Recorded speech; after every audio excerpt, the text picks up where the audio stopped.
Hello and welcome to a first episode or sort of a spin-off episode of Maidencast. This is mini Maidencast, where we are doing a first reaction to this new Smith Kotzen album. So we will, if this is the first time you've seen us, we do a show that goes up nearly every Friday.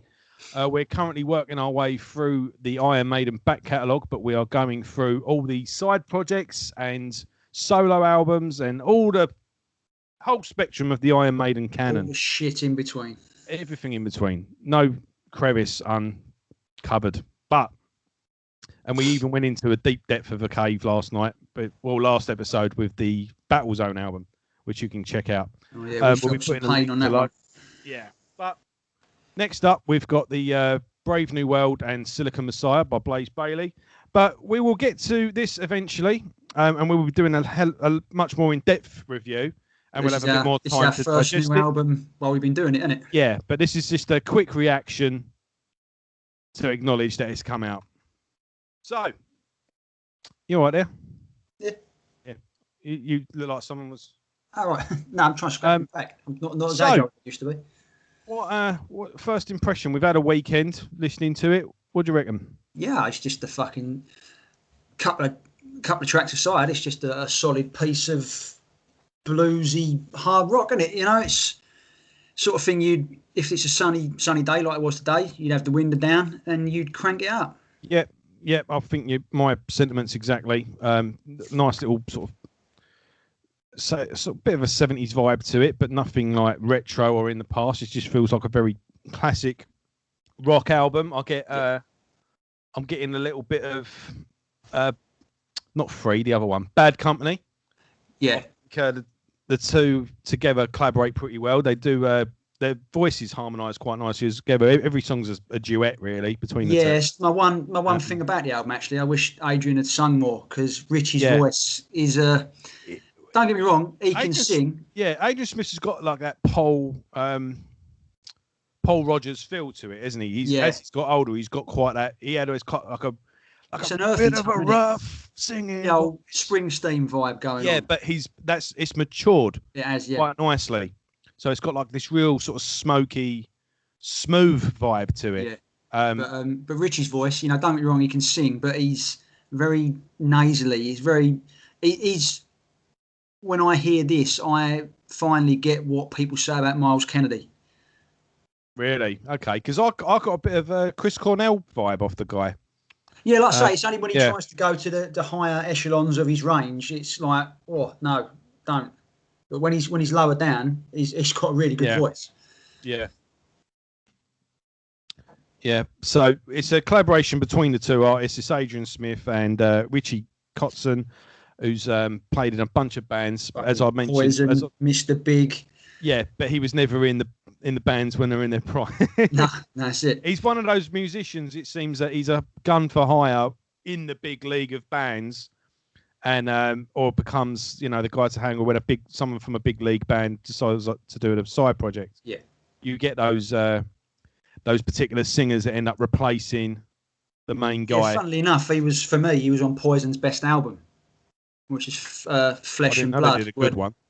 Where they sort of coming towards the end of the career, where they sort of ditched all the wily fucking makeup and all the spandex and just started being a rock band or a hard rock band. And it was Flesh and Blood, and it's a really good album, really good earthy rock album, and you can see why it's where this has come from, really. I'm more familiar with the Winery Dogs with Mike Portnoy. Apart from that, I don't know much about the guy, but I think he works really well on this. Apparently they were neighbours, weren't they, in LA? That's how they met, and this has been in the bag for over a year. This album finished. I was just looking at the website now. Actually, it was recorded over a year ago. It was in February. In the Turks and Caicos Islands as well. So as you do. I know it well. Yeah. I'm a regular. Yeah, got a weekend place there. So but I think there's some gorgeous lead work and solos on here as well.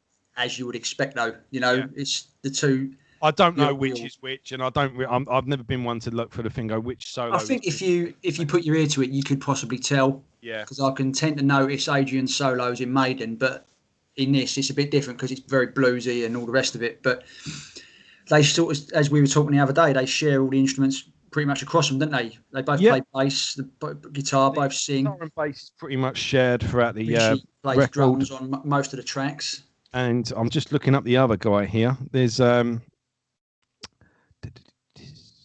mentioning drums, obviously got to mention my boy Nico. Get that one in.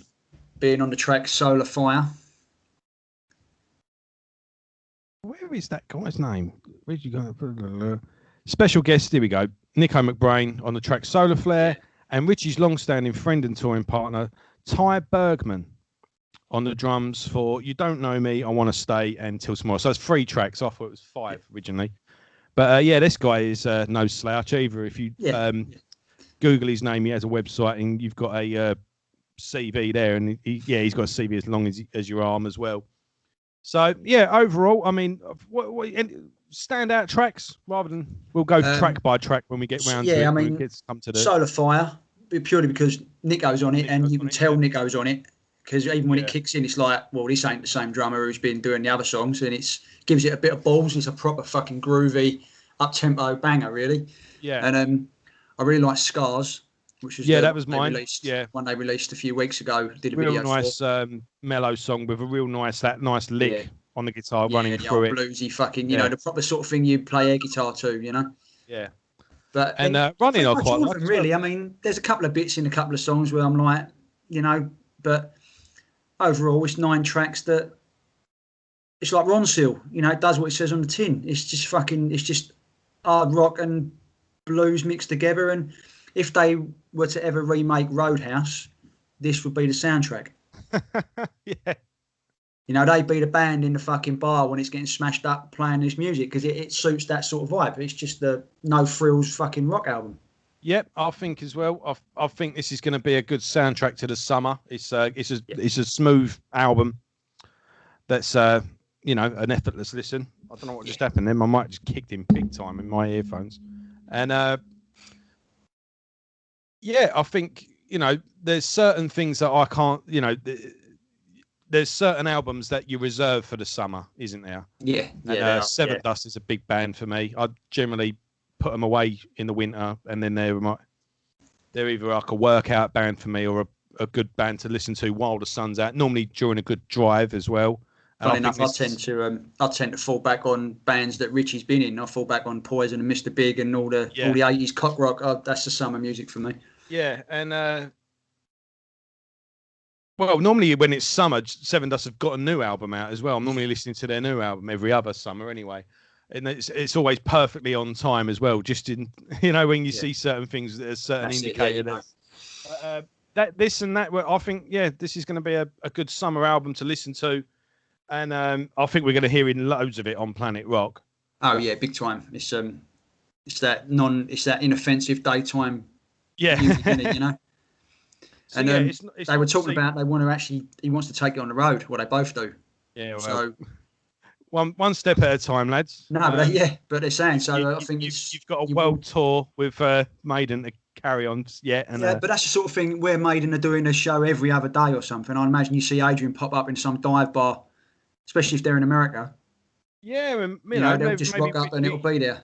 One of Richie's many projects might be an opening band or something like that, and that can tie all in nicely. Yeah, something like that maybe.